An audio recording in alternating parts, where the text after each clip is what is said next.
Thanks for stopping by my channel today. Here I bring author interviews of ordinary people who had a story they needed to share with the world.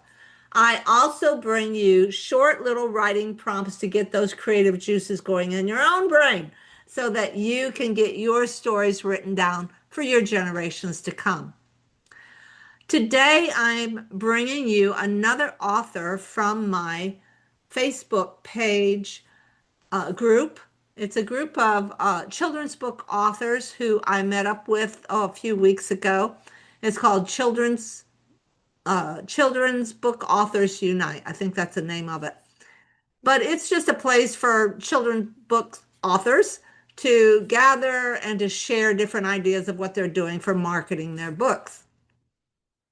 I asked in that group if anyone would like to be interviewed and if they had a book that was based on their memoir. To my surprise and my thrill, I found that there were quite a few people who are writing based on their memoir or a section of that, which is a section of their life. Remember, memoir is not your whole life story, but just a small snippet of your story.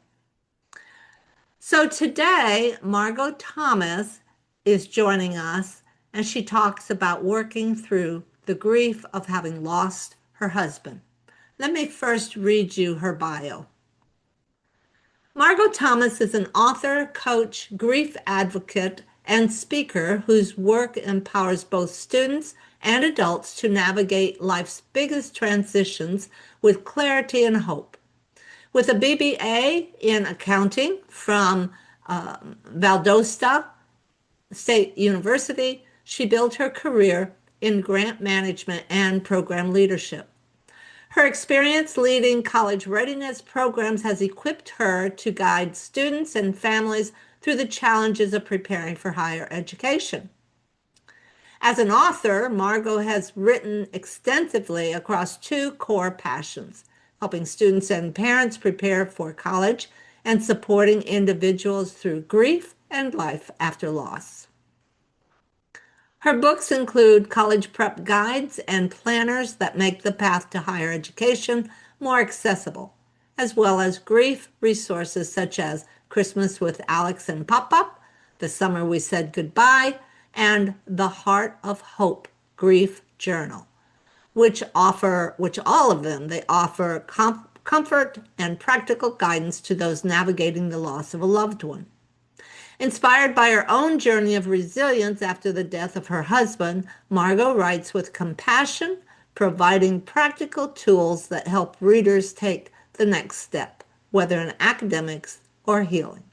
So let me introduce you to Margo. Margo, I'm so glad you were able to meet up with me today. Thanks, Judy. I'm glad to be here. Yeah. I have so many questions that I personally want the answers to because your writing really intrigues me a lot. So I have all these questions here that I want us to get to. So I'm over here. My questions are here, and I'm Okay. trying to look at you, but it's going to be a little discombobulated, I think they say. But anyway, my first question is memoir, and I keep telling my viewers and those that I teach in memoir writing class, I tell them that memoir is not your autobiography or a biography. Your memoir is a snippet, a small piece of your life. And and it comes in different formats, and we're going to get into that a little bit later. But what encouraged you to write about this part of your life? Okay. So, and during the pandemic, my husband was diagnosed with cancer, Mm, and the following year, he passed away. And I was trying to figure out how do I work through the process of my grief. Since I was writing before then, I thought, well, maybe I'll create a journal, and that was how I started out. And then that year I said, oh, well, because I realized my grandson would remember stories about my husband, mhm. but my granddaughter wouldn't because she was born during the pandemic. Ah, And so I thought, well, maybe this would be a great Christmas gift for him. I created got the idea of a children's book, and I was preparing it, getting it done for him for Christmas. And then I thought, well, why not publish it? put it out there because maybe someone else would be interested in it. That's And awesome. and that's where it all started. Okay, all right. Now you have taken this snippet of your life and formatted it in 9 different formats. So, um, about the same time period. So tell my viewers about your books, the purpose for each format, and who your audience is for that format. Okay. Now, the all 9 of them aren't necessarily about grief. 2 of them are college prep. So 2 of Okay. them college prep, and I had those before. So my audience is kind of different. So the first journal that I created was called the First 28, and it's for Black women who lost their spouse. And someone asked the question, why did you single it out and decide that it was for Black Yeah. women? And I think there are times when, as Black women, we're taught that we're supposed to be strong.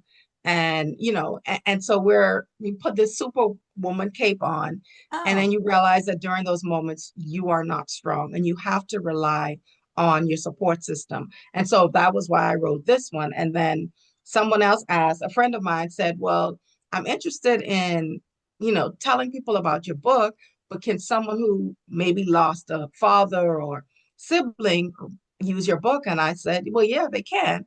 But my all of my examples were related to me losing a spouse. And so it made me think, okay, maybe I can write from other perspectives as well. mhm. And so I reached out to family and friends who had lost, father, grandmother, um, siblings, whatever. And I said, okay, I have some questions for you. And then that helped me to use their examples Okay. as well. And so that ended up creating Heart of Hope, which is another journal for someone who's lost a loved one in general. And then I did I Wish I Had Time, Hmm. which is an end of life planner. And obviously, Wow. that's for anyone, whether you are single, married, with kids, without kids. I wanted to provide something that someone who is a planner or someone who even isn't a planner can put together what their wishes are for them when they die. Now, I Wow. thought about that in terms of I have one daughter, and I wanted to be sure that she knew where everything was. And my husband was good with passwords, usernames, and all that stuff. And that made life so much easier for me because all I had to do was go through his list and say, okay, I need to call this bank, or I need to call, this credit card company or wherever. And I had all of that stuff right Okay. there.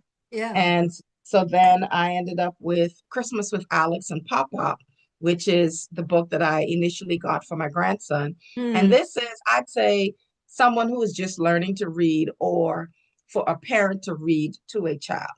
And so that one. And then The Summer We Said Goodbye are the last 2. And so this one is a storybook. I wanted to write something because I had something for Alex, who's my grandson, but I didn't have anything for Abby. And I wanted to find a way that she remembers as well. Now, this one is for like a preteen, someone who can read very well. Uh-huh. And, but they're talking about their journey through grief as well as kids, Okay. because I do understand that it's different for kids. And then as I was going through this, I decided, well, why not just do a journal that Mm. goes along with it? And then I had done an anthology with Facebook, a group of grieving widowers on Facebook. And so this was one that I did. And really, they were letters we think our spouses would have written to us during Oh, certain times. And so it oh, was like, wow. one of them that I wrote was Read When You Need a Hug. And so those are the major grief books. I also did an anthology with the Kingdom Authors Network, which is a group that I'm a part of. And so we created one as well. And I talked about my journey through grief in that as well. Wow. I love that.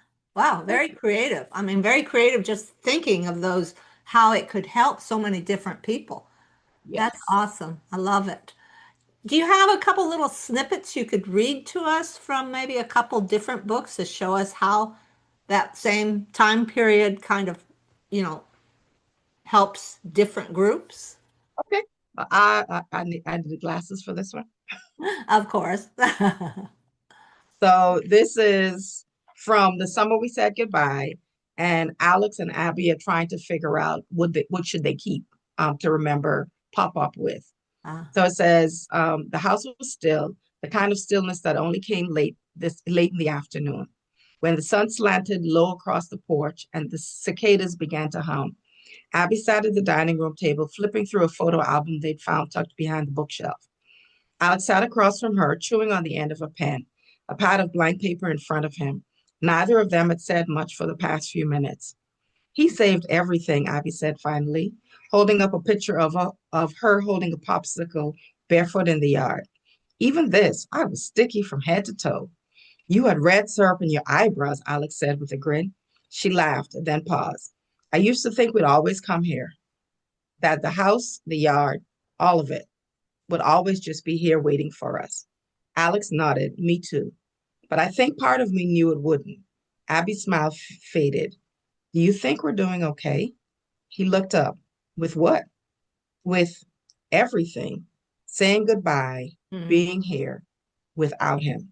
Alex sat back in his chair with his arms folded. Honestly, I don't know. Some days it just feels like we're pretending he's going to walk back in the door. Other days it feels like we're doing better than we thought we could. Oh, And so that's that interesting. was with that one. And then uh, right, Heart of Hope. And this one is a journal. Uh-huh. And so let's see, this was one. The on week 3, the theme was comfort and hope. And it says, going through the different stages of grief can sometimes feel hopeless. We've lost a loved one. Our lives are seemingly falling apart, and there is nothing we can do about it.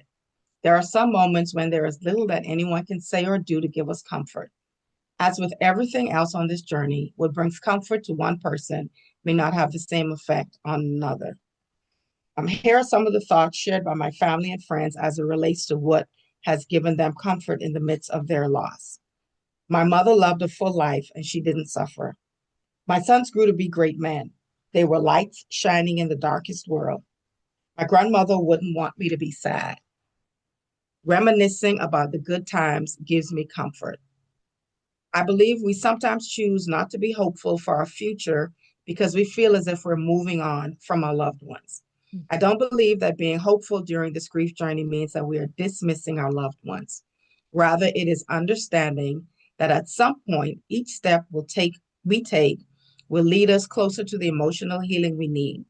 Eventually, the pain from the loss will not be as severe as it is today. At some point, we won't cry as much, and maybe, just maybe, we'll smile a little more. And this one is from one of the journals. I love it. I love Yeah. it. Very nice.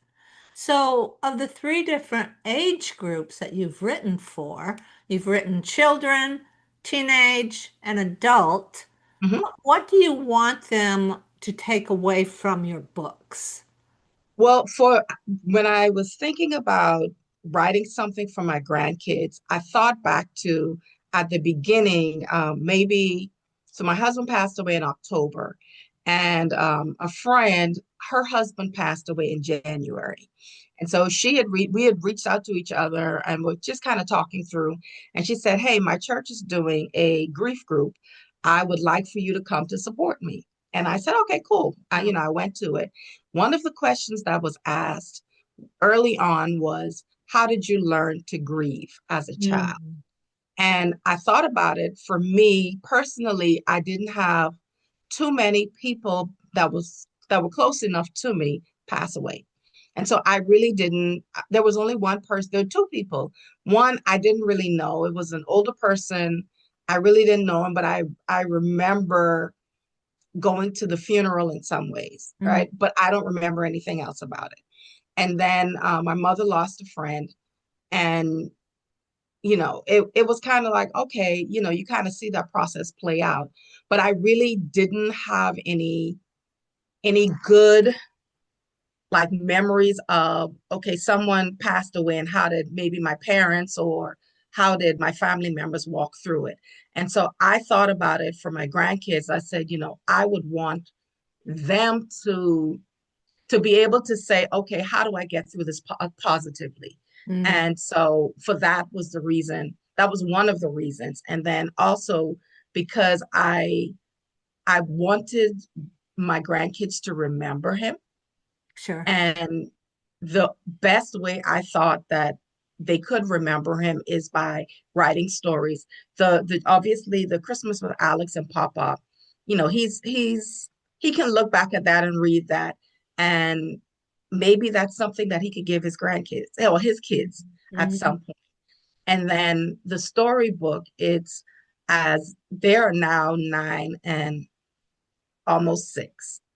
And so at this point, Alex is reading now. And so we were going to give him that book and have him read it to his sister and see if he actually understands what Mhm. we're talking about.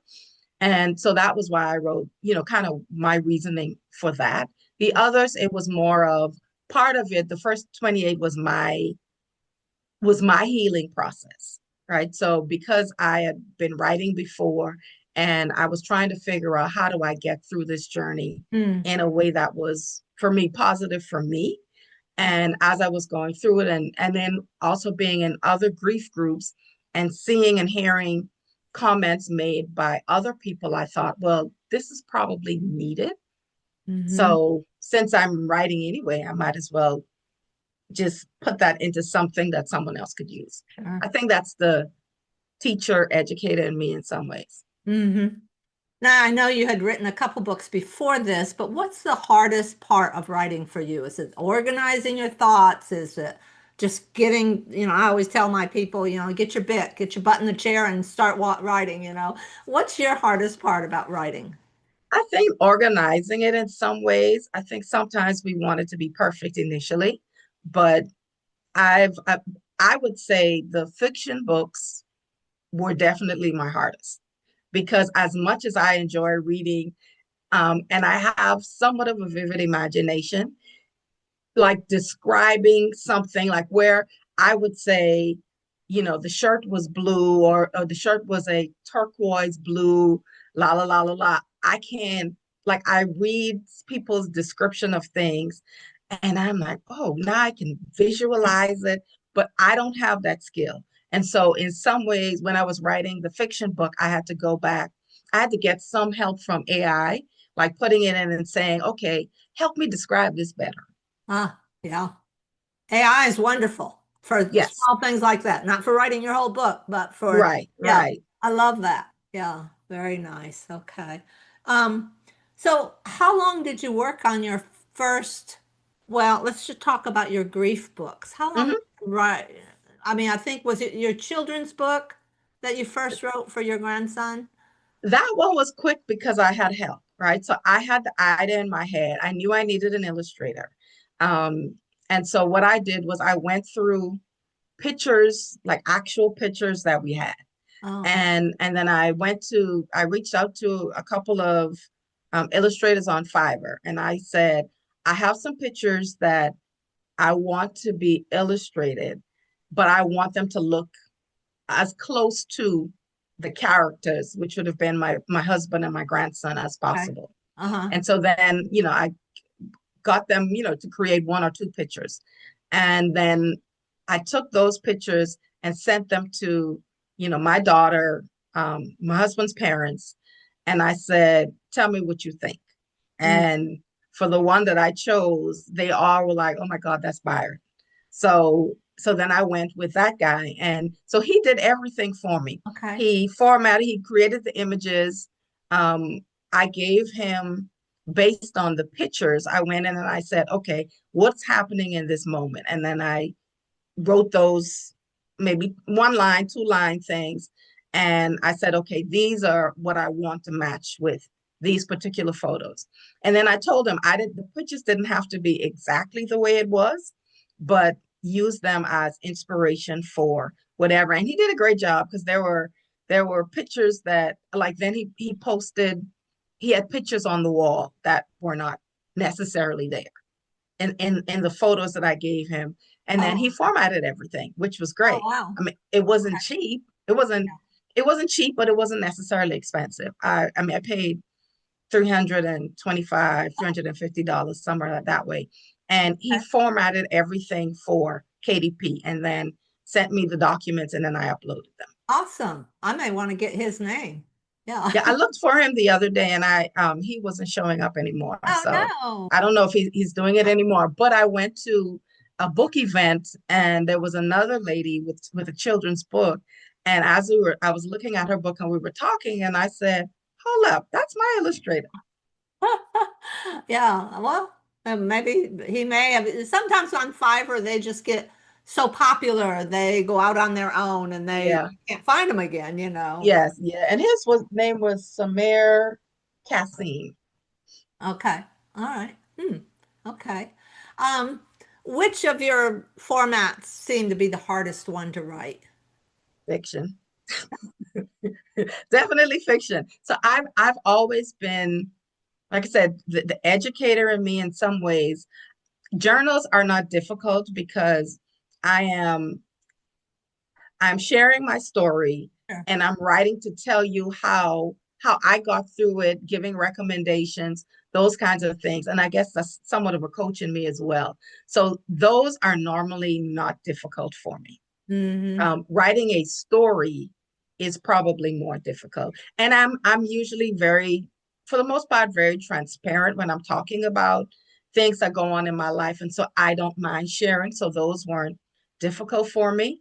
Um, and I think again, it's one of those things that as I write, it's therapy for me. So that's usually easier for me. Right. Right. Now, your journal is part where you wrote about how you reacted and then you Mhm. give them a space to write there. Yes. Okay. Yes. So I give so I'll introduce it with my story and then I kind of tell you what what I think you should do with it. And then as I go through the process, like every week there's a day, some type of activity, and Oh, what happened today, or like how did you feel today? And then there are okay. these smiley faces that you go through to say where you are, and then what could have been better, and then there was and but I also say here's an activity. If you don't feel like you're ready to respond to that activity, then don't. Okay. Yeah. All right. Very good. So do you feel you're a pantser or a plotter? Do you write by the seat of your pants Plotter. or you plot? Okay. Plotter. Do a Yeah, I lot of mean, now plotting. it's funny because I say plotter. For most of the time it's plotter. I would do, like, I create an outline in my head. I like mind maps. And so, I mean, in case I have a Oh, yeah. mind map right behind me with all of the projects that have been in my head that I just put up there, and then I once I get them done and I cross them off. And so I go in and I create my outline for the most part using a mind map. And then, but I'm not someone that sticks to that outline. Like, I don't have to Mm, write chapter one, chapter two, chapter three.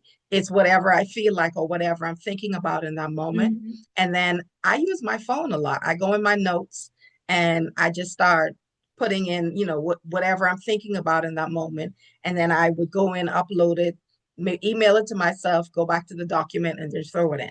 And then once it's all done, because I'm also an editor, so once all that's done, I'll print it out, go through, read it out, make up all the marks, and then come back and update the draft Yeah. again. Yeah. There's a lot of work after you're done writing. Yes, yes, yes, Definitely. Definitely. yes. Um, how did it feel to hold that very first book in your hands? Um, well, so my very first book was 2015, Christmas of 2015. Okay. A group that I'm a part of, we did an anthology. And that book, obviously, it was going this way in my head, and it went totally that way. And that one was, I think, so once it came out, someone said, that has to be someone's testimony. And then when I read it back again, I said, oh, shoot, that's loosely based on my testimony. So it was one of those things. But to actually see it, and it was a short story, but to see it and like, oh, okay, I'm a publisher. All right, this feels good. This It's feels so good. fun. Yeah, it was fun. I definitely enjoyed that. And then as I went through the other ones, it's it I think that first one you have a whole lot more excitement for it. But I've been excited for all of them because, it's like a journey and then you're leaving a legacy. Yeah, definitely, definitely. How did you decide on the book covers, the different covers? Did your illustrator help you on those? For the first one, the first children's book, yes. He did the illustration, but he did the cover based on illustrations and parts of the story. So he created that for me. The others, my publisher actually helps with a lot of these things as well. Like I'll create something and I say, hey, look at this, tweak this, tell me what you think. And then I've also hired people either Fiverr or somewhere else to say, okay, this is what I have in my mind. Hmm. Can you do it? And then recently, because actually the first 28, and a lot of people at some point thought that this was me, but I'd found this on picture on Pixabay, Uh-huh. and then I created everything and then added the cardinal on it and Very, just did it. And then once I went through, it's like, oh, okay. And so I would find pictures like this. I found this oh tree, I yeah. think maybe on Pixabay or something. And I said, oh, okay, went to someone on Fiverr and I gave them these pictures and I said, okay, create something. And then this one is the end of life planner. So I found this Ah, and I found this somewhere. And I said, I sent it to someone and I said, hey, this is what's in my head. This is what I have. Um, Create something and let me see what it is. But the last two, the two children's book, I just got I did AI and I said, this is what I'm looking at. We did this a few times because then I said, okay, well, how about making this kind of look like me at a certain age? And then, kind of like my granddaughter at a certain age. And then we went through yeah, different ideas as we go along with it. yeah, yeah. I've been real happy with ChatGPT doing my book covers lately. Yes. If Yes. I have a picture, I upload it and say, "Hey, use this," and Right. sometimes it comes out, sometimes it doesn't. But Yes. Yes. anyway, so how are you marketing your book? A lot of it has been social media. Been doing. I haven't been as good with marketing as I have been with creating the I book, know I'm guilty too. I know, I know. but I do a lot of social media. So I have my personal Facebook page. I also have an author page, and then I also have a grief page. And so I try to weave in as much as I can on all of them, and then share them on my personal page. Okay. Um, and then I go to book groups. I've been part of vending events where I'm out there talking about my books. For the grief books, I've kind of reached out to funeral homes. Oh, Um, with the college prep books, I reach out to high school students, I mean, high schools. So I try to do a number of things. Someone mentioned to me recently that I needed to also try reaching out to cemeteries and counselors or therapists that work with kids. oh So yeah, those are areas that I'm planning on working on. definitely. Yeah, great idea. It's great idea. Because I mean, for me, it's if I can sell them in bulk, that makes it even easier. Do you have a But mailing list? no, actually, No, I haven't done a mailing list because I mean, I thought about it. It's like, okay, what am I going to write about all the time I know. to say every month? So that was that, and then I mean, and then I guess thinking about it is I have the grief page, so if I want to, I could write some of the things that I'm writing on the grief page in a mailing list, but we'll see. We'll get to that at some point. Right, right, right. So, let's see. My next question is, what do you find the hardest between marketing and publishing? Marketing. Marketing, yeah, I think Marketing. So I so. have a great my publisher has now become my publishing coach. And Okay. so a lot of the things that if I can get to a certain point, I can do a lot of the things myself. But then if I get stuck, I would call her and get her to walk me through certain things. And she's been really great with getting me to get stuff done. Okay. I know. It's those deadlines. Yeah. I've never worked. Well, yeah. My first one was through a publisher, and it's those Okay. deadlines that kill you. Yeah. But they're good too. Yes. Once you get it done, I mean, yeah, getting it done is the biggest thing. So now what, Margot? Another book? Yes, a lot more. Well, so as I say, all of those there in some way is a book. Well, so I had written a an ebook years ago that, well, I think maybe was it during the pandemic? Probably through the pandemic. That was for budgeting, and it was kind of talking about budgeting for that the things that my husband and I did budget to save um, over $50,000 or pay off over $50,000 in debt and save for 6 months of emergency Oh, fund. okay. And so, I never really published it. I was using it as I was coaching people on budgeting, I would give them a copy of that to kind of Oh, work through. okay. Yeah. And so I thought about it that I could repurpose it and make it for, because I think now, like widows, widowers, people who are divorced, where you had two paychecks and Right. now you have one and you're trying to figure out how to manage with one paycheck instead of two. And so I've been working, that's what I'm working on now. Okay. Um, and then I had a few other things that I've thought about. I'm still working on some college prep books. But with the grief stuff, it's that I don't foresee another children's book, at least not in my head, but who knows? Who knows? Who Yeah, knows? who knows? There was one other format that I think you were talking about at one time, something about gardening. For Yes. okay. Tell me So about that. my husband was an avid gardener. He liked landscape, he liked flowers. I've kind of switched it a little bit and I've been gardening for food with, doing a lot of, so I've been staying in the yard, which is always interesting to me because I had vowed that I would never do yard work. And now my garden has become my baby.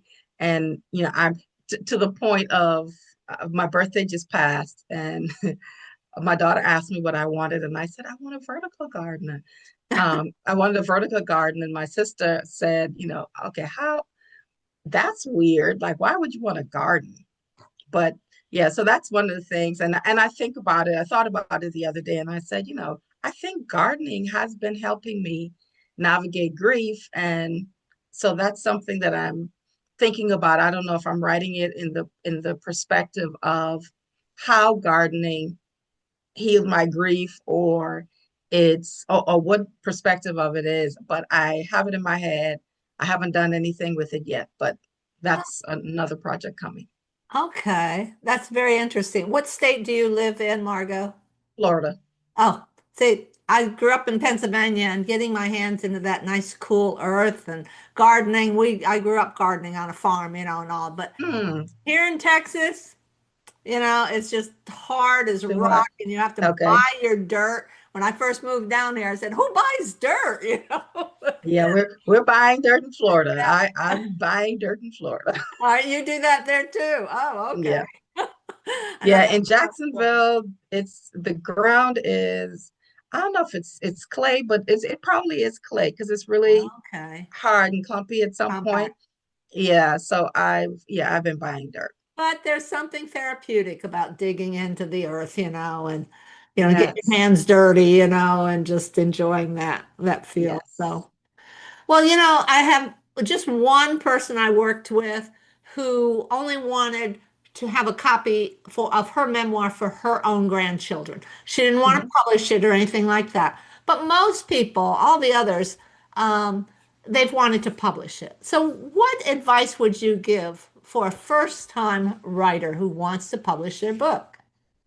I'd say start writing. Come up with an outline. If you can't figure out how to create an outline, ask ChatGPT to at least give you some Hmm. idea.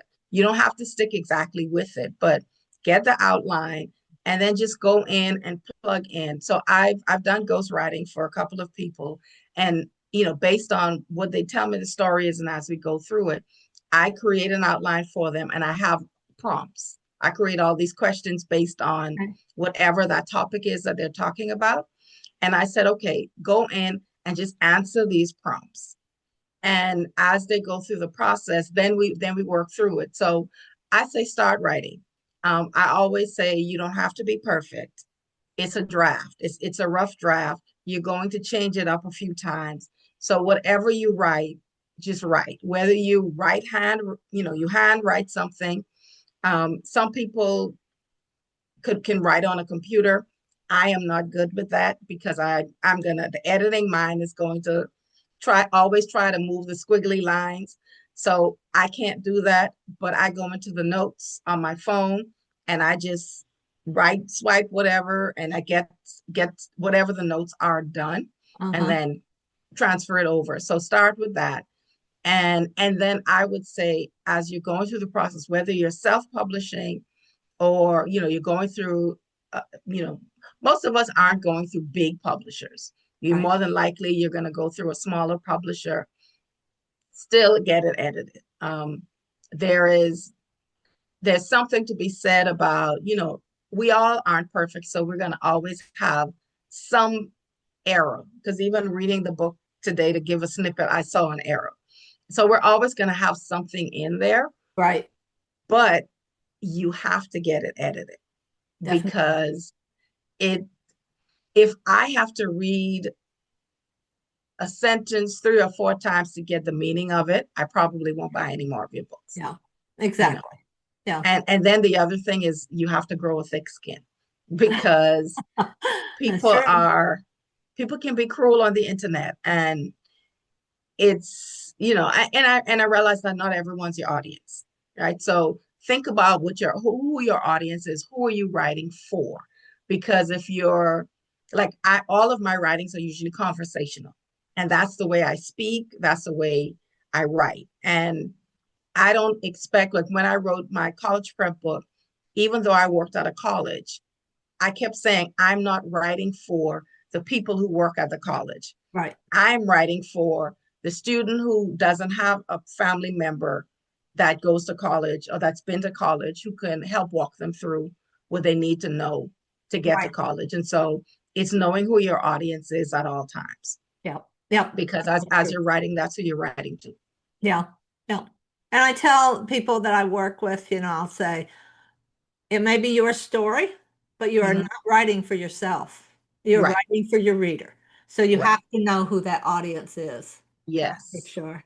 Yes, you definitely need to know. Yeah. Because even like as I was writing, I wrote the children's book, and I went through, and there were some processes, like as I was going through it, when I got a draft, I went back. I have a godchild who is 16. And so I gave it to her. I asked if she would read it and give me some feedback, and she did. And one of my questions to her was, what age group do you think this would work best for? Mm. And she said, she told me, and then there were some wording that I used. Like, for one example was, I was talking about, it was something in the book that I said Gigi and her girlfriends. And she said, you may not want to use that word because our age group think of that Yeah. different. Yeah. And so it's figuring out who the Alignment. audience is, because as you're doing, maybe you're doing conversations. It's what are you going to say? How would someone that age group say it, as opposed to me saying it in a certain way? And Right. so, and if you are writing for a certain age group, allow someone from that age group to actually read it and give you some Great idea. advice. Yeah. Yeah. Good idea. Good idea. Well, when I'm not interviewing authors, I also give short little memoir prompts so Mhm. that it can get the creative juices going in their brains so they can get their own stories written down. Do you happen to have a prompt that you can share with my viewers? I thought about um, the best Christmas gift. Like, what is your Hmm. most memorable Christmas gift? And then just talk about it. Like, what made that memorable? How did you feel when you got it? Because I think of that because there are things in my head about, most memorable Christmas experience, especially as we're coming towards the holidays.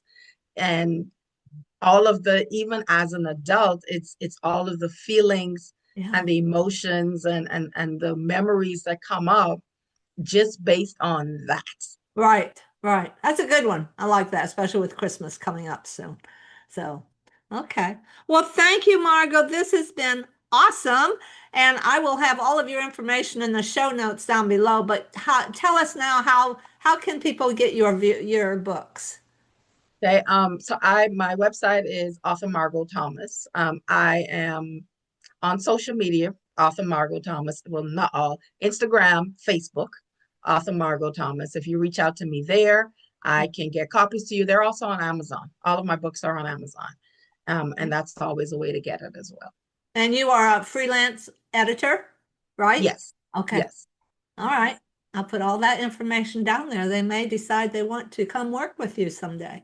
And So, that will be great. And I try to keep your voice. So I'm always, as I go through and make the changes, it's like I'm always thinking about after talking to you a few times or as I'm reading, like I'm originally from the Bahamas. And so I've had someone who's from the Bahamas and some of the things that she said, it's uh, like, okay, I can relate to that.